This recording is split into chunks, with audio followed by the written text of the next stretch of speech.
This video shows you how to replace the maintenance cartridge in the HP Latex 110 printer.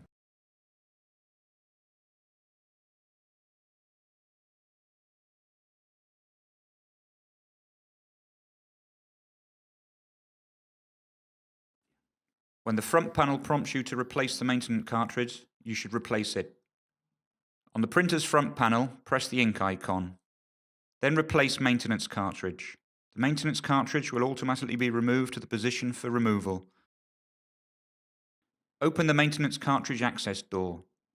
Unpack the new printhead maintenance cartridge. The maintenance cartridge will be full of ink, so it is very important to follow the next precautions when removing it. Wear gloves.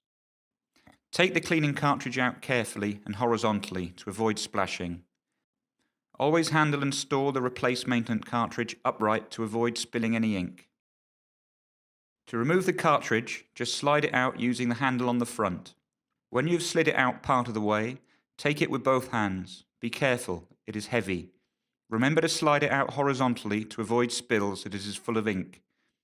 Always handle and store the replaced maintenance cartridge upright to avoid spilling any ink.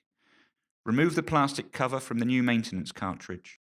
Insert the maintenance cartridge into the slot and push it in. You will notice some resistance, but do not use excessive force. When you have inserted the maintenance cartridge into the printer, close the door. After the door is closed, the front panel will show the new maintenance cartridge.